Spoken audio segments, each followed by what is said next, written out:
This is the life verse. The people who have spoken this summer have chosen verses that mean a great deal to them and are markers for them and their pilgrimage.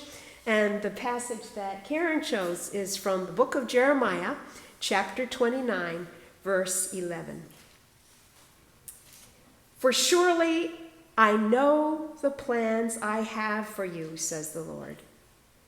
Plans for your welfare and not for harm, to give you a future with hope. These are the words of the Lord.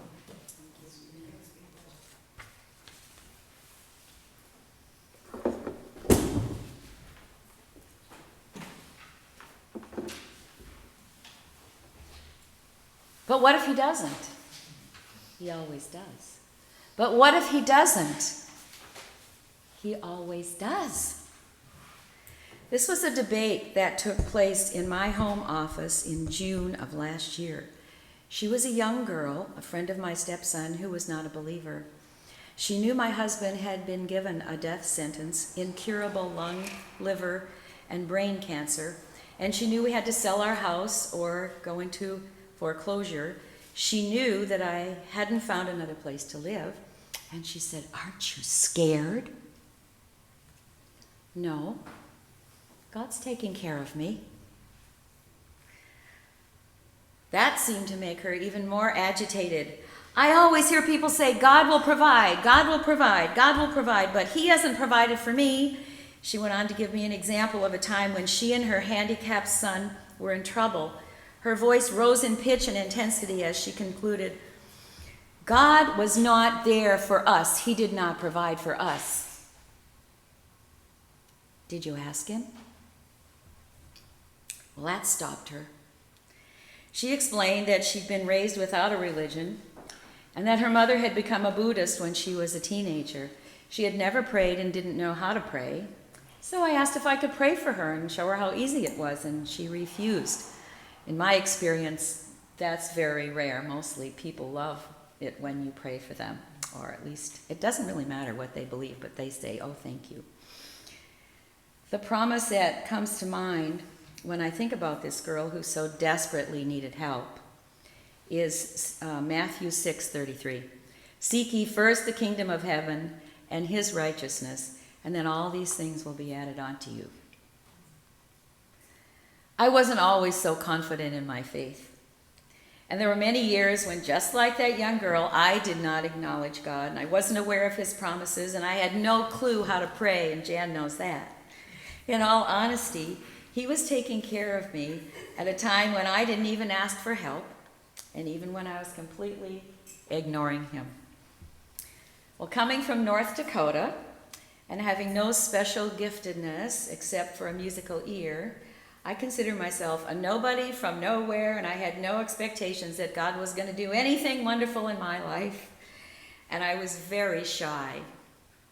I worked hard at overcoming the shyness, and starting in junior high, I used to give myself assignments when my dad would drive me to school. I'd think, okay, I'm going to say this to that person today, and I'm going to say this to that person.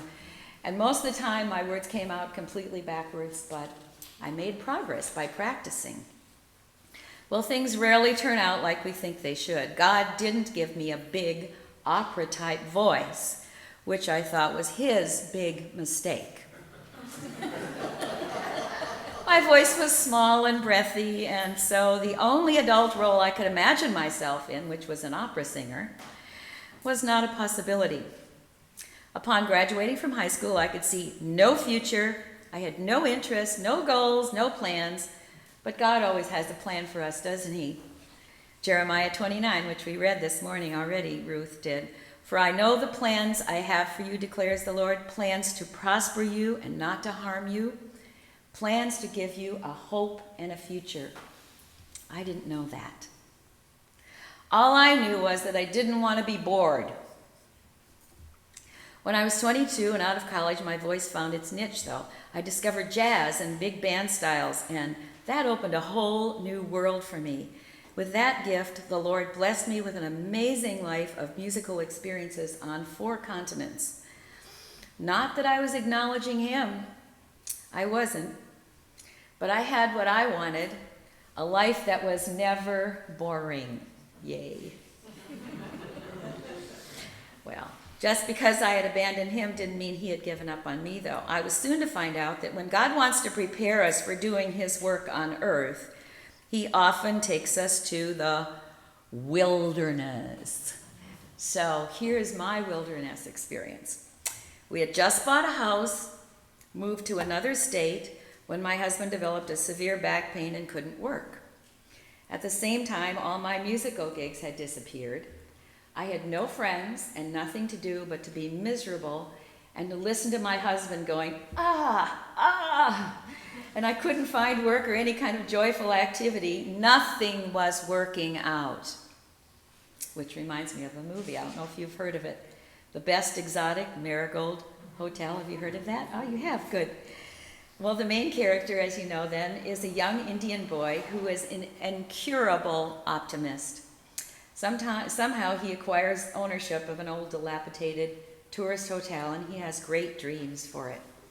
All odds were against its success, against finances, against politics.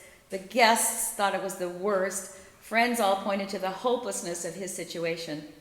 But when everything and everybody around him was predicting gloom and doom for his hotel, he had an answer. Everything works out in the end. And if it's not working out, it just isn't the end yet. Isn't that great? Don't you love that? It works for everything, believe me, and you'll remember this.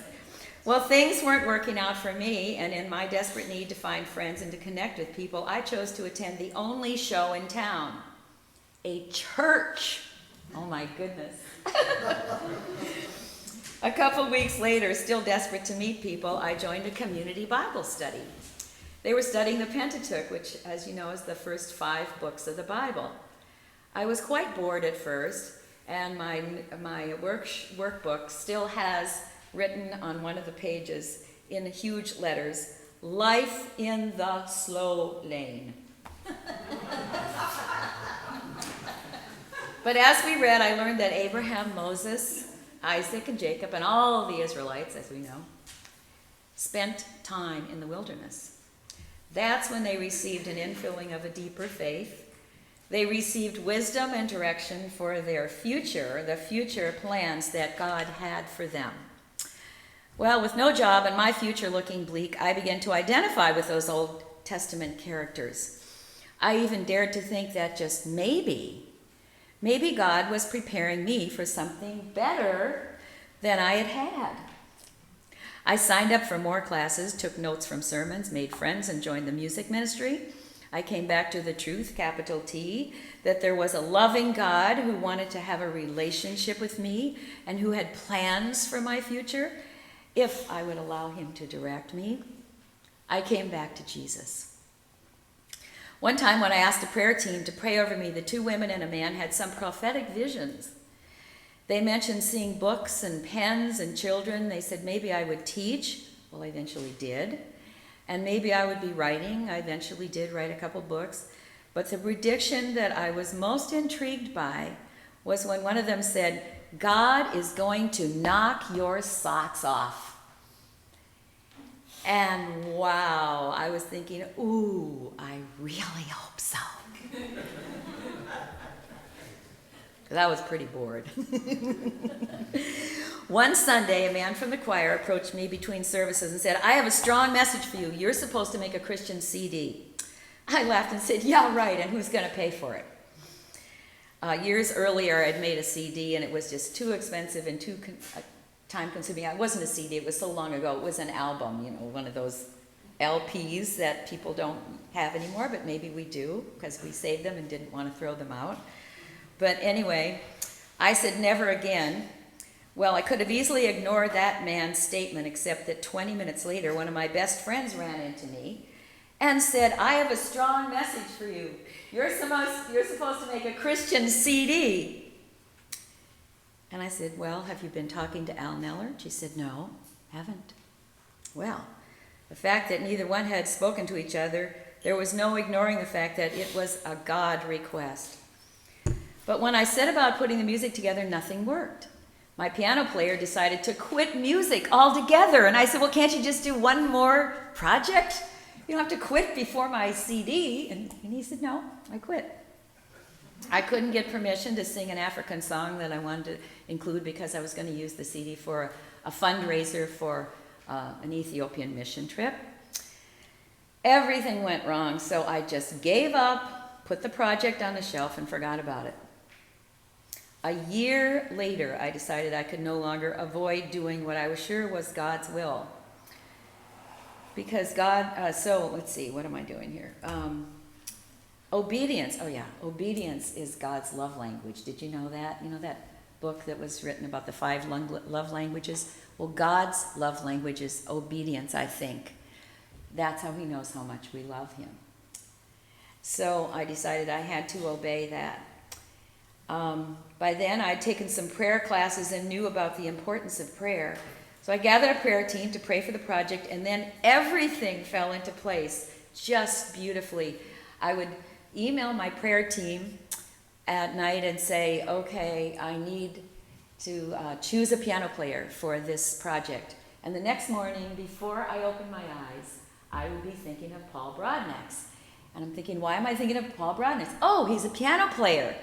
Not one that I had chosen. I had 3 possible piano players, and he wasn't even one that I had thought of, but that was it. So I knew he was going to be my piano player. And the same thing happened with which recording studio I was going to use, every single part of the project. And so this was definitely produced by the Holy Spirit.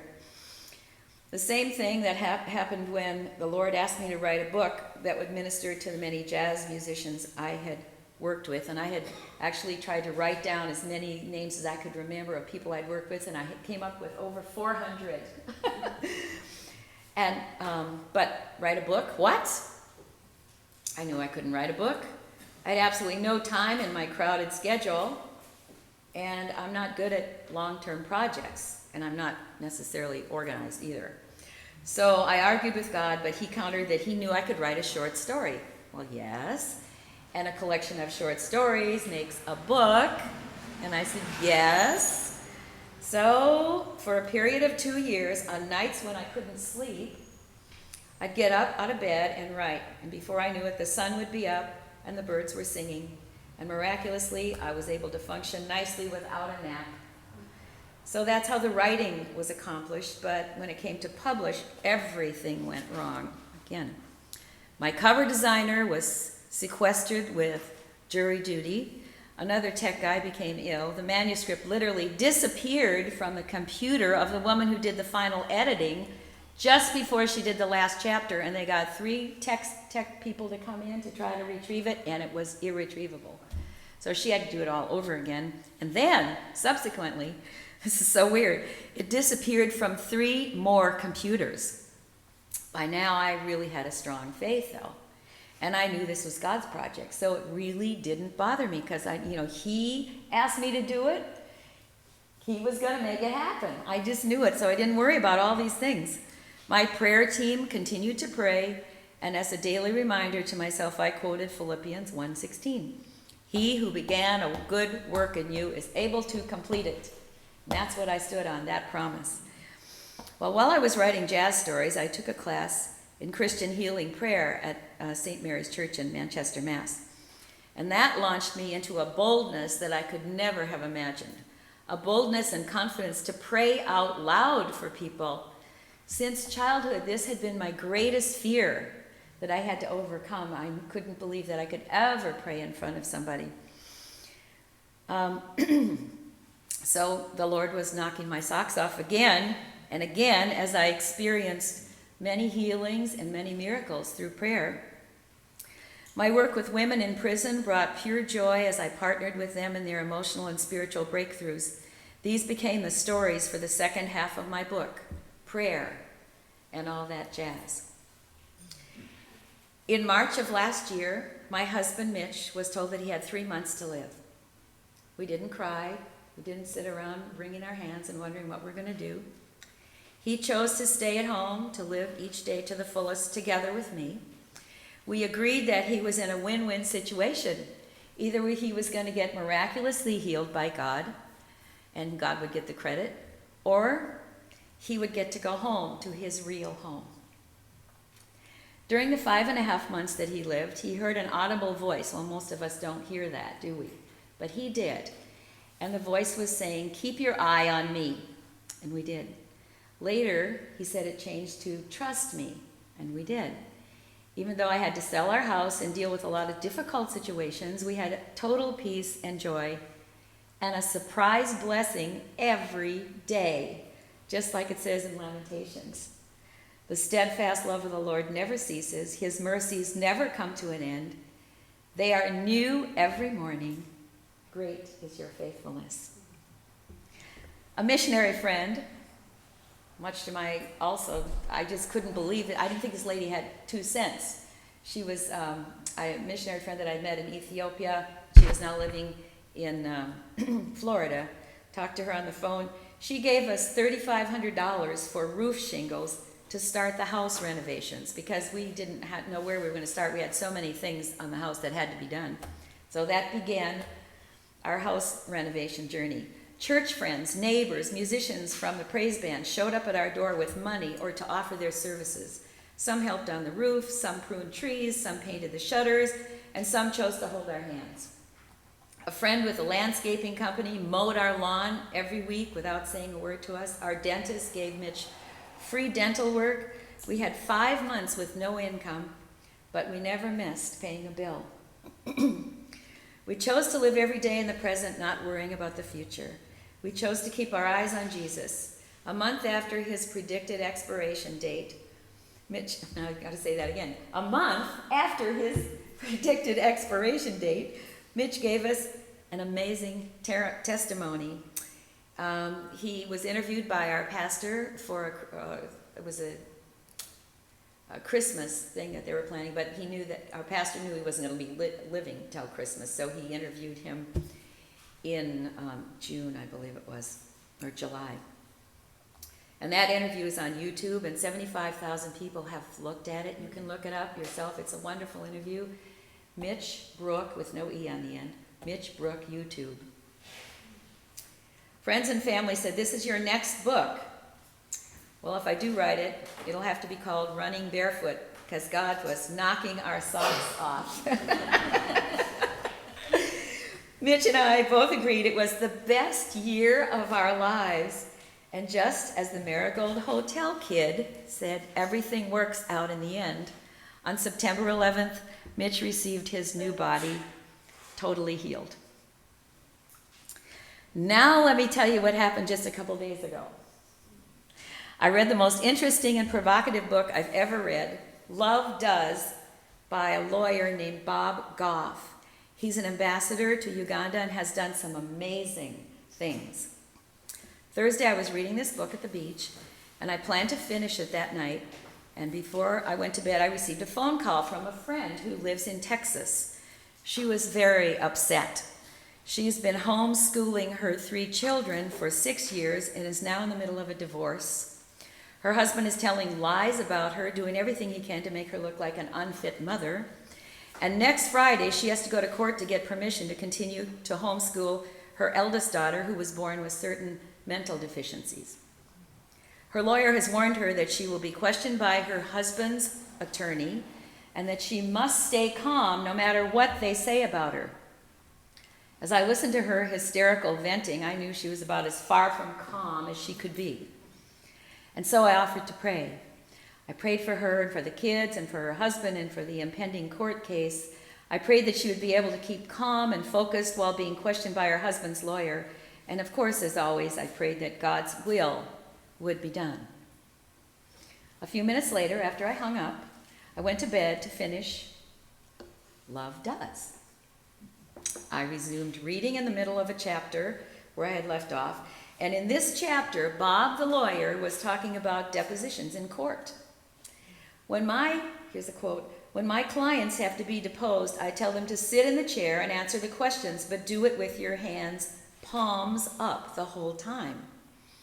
When you have your hands palms up, it's easier to be calm, honest, and accurate. When people get angry or defensive, they tend to make mistakes, but nobody can be defensive with their palms up. what he told us in this book. Well, oh my goodness. I immediately got out of bed, called my friend back, and read her the several paragraphs that applied to her attitude in court. The very thing that she was worried about, what I had just read, she was blown away that God would answer that prayer so quickly. Isn't that just like God? So I went back to bed, I hung up to finish the book, and then it was my turn to be blown away. Bob talked about an angel telling Joshua, remember, to take his shoes off because he was standing on holy ground.